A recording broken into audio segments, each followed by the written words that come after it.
My son and his wife wanted to do something terrible to me in order to take my house, but then I turned the tables on them in a way they'll never forget. Tell me, would you have done what I did if your own child betrayed you like that? Because even now, I still can't believe it happened.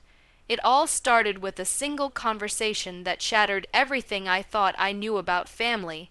I remember sitting at the dining table one evening, sipping my tea, when my son, Daniel, and his wife, Laura, walked in with smiles that didn't quite reach their eyes. I'd lived in that house for over 40 years, raised Daniel there, watched him take his first steps, celebrate birthdays, graduate, everything. That home wasn't just bricks and wood, it was my entire life story. So when they sat down that evening and told me they had an idea, I never expected that idea would end up being a plot to throw me out of my own home. Daniel started by saying, "Mom, you've done so much for us over the years, and now that you're getting older, we think it's time we help you simplify things." Simplify things, that was his opening line. I smiled politely, but I could already sense something was off. Laura leaned forward, her voice syrupy sweet. "We've been thinking. It might be better if you moved into a senior community. You'd have friends your age, activities, nurses on call. And it would take a lot of stress off your plate." I blinked at her, unsure if I'd heard right. "You want me to move out of my house?" I asked, my voice sharper than I intended. Daniel chuckled awkwardly, glancing at Laura for support. "Not like that, Mom. We just think it would be good for everyone. You'd be happier, and we could take care of the place. Keep it in the family." That's when it clicked. They didn't want to take care of the house. They wanted it. You see, ever since Daniel married Laura 3 years ago, things had been different. Laura had a way of making me feel like an outsider in my own family. Subtle comments, little digs about how I decorated, what I cooked, even how I dressed. Daniel used to defend me, but over time, he stopped. It was like she'd pulled him into her orbit, and I was just background noise. But this was something else entirely. They were basically trying to trick me into signing away my home, under the guise of helping me. I sat there, my hands trembling slightly as I said, "You think I can't take care of myself?" Daniel sighed, rubbing his temples. "Mom, don't make this difficult. You're almost 70. This place is too big for you. You could sell it, make a nice profit, and I interrupted. Laura quickly jumped in. "We'd help manage the sale." "You don't want to deal with all that paperwork, do you?" I stared at them both, my heart pounding. The realization hit me like a punch. My own son and his wife were trying to take advantage of me. That night, after they left, I sat alone in the quiet house, staring at old photo albums, pictures of Daniel as a child, grinning with his missing front teeth, hugging me after his high school graduation, dancing with me at his wedding. I'd given him everything, my love, my time, my sacrifices, and now he wanted my home. I couldn't sleep that night. My mind raced with anger, sadness, disbelief, but beneath all of that, something else began to stir. Resolve. Over the next few weeks, Daniel and Laura kept bringing it up. "Mom, have you thought about it?" "Mom, there's a lovely retirement village just outside town." "Mom, you really shouldn't be cleaning gutters at your age." It became a constant drumbeat, like they were trying to wear me down. One afternoon, I overheard them whispering in the kitchen when they thought I was upstairs. Laura said, "Once she agrees, we can put the house in our names and rent it out if she doesn't like the community." Daniel replied, "Yeah, it's about time we had a real asset. We could use the money for the baby." My heart sank. A baby? They hadn't even told me they were expecting. I should have been overjoyed, but all I felt was dread. They were planning to secure their future by taking my past, so I played along. I pretended to think about it, even asked them to show me brochures of senior communities. Laura was thrilled. gushing about how wonderful it'll be for me to have new friends. I smiled and nodded, all while secretly planning my next move. You see, they thought they were the only ones who could play games. They forgot who taught Daniel how to think, plan, and read people. A week later, Daniel brought over some papers, just preliminary stuff. He said casually, "You don't have to sign anything yet, just look it over." I took the folder, thanked him, and waited until they left to read it. My stomach turned when I saw what it was. It wasn't an information packet. It was a transfer of ownership document. If I'd signed it, the house would legally belong to them. They'd even left a space for my signature already marked with a sticky note that said, "Sign here." My hands shook as I stared at that little note.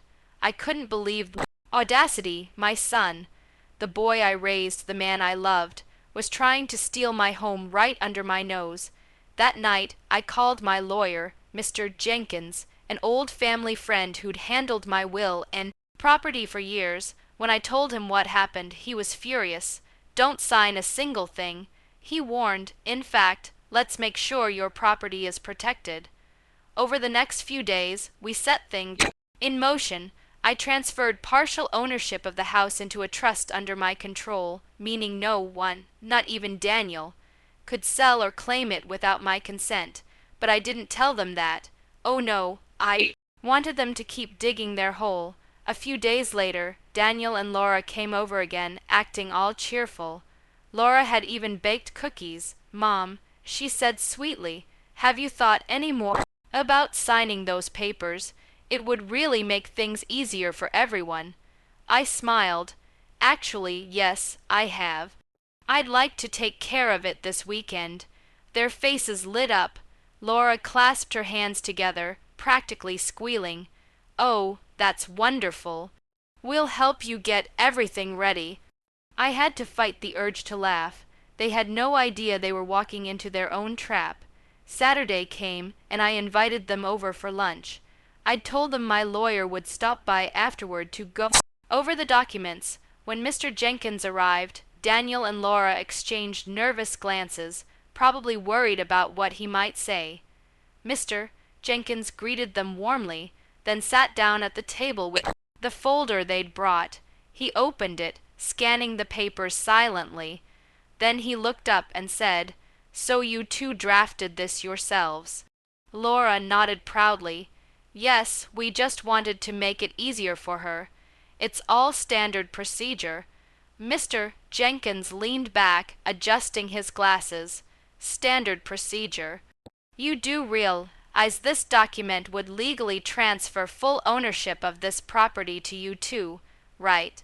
The color drained from their faces. Daniel stammered, "We didn't mean, it's just we thought." Mr. Jenkins cut him off sharply. "You thought you could trick your mother into signing away her home. That's fraud." The silence that followed was deafening. Laura's face twisted into something cold.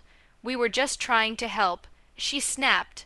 Mr. Jenkins looked at me, and I nodded slightly. "Oh, I know," I said calmly. "That's why I made sure everything was already handled. This house is now protected under a trust.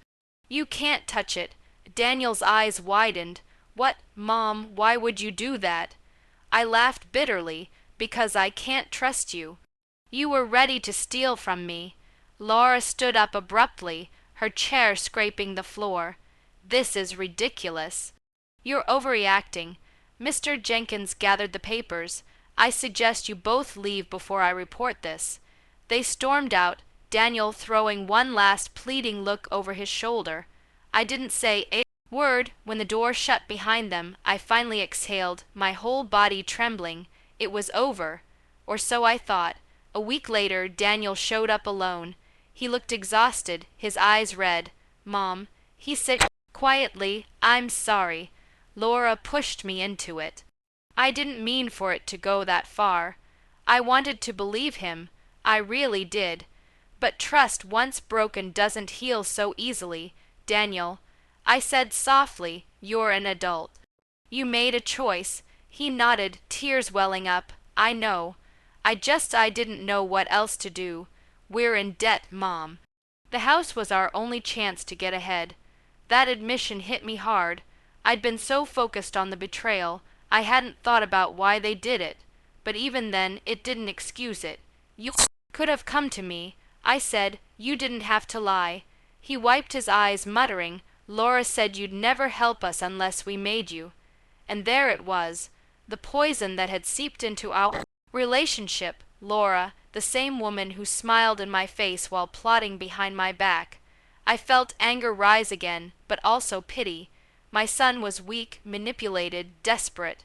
I told him I forgave him, but things would never be the same. He hugged me, whispering, I'll fix this.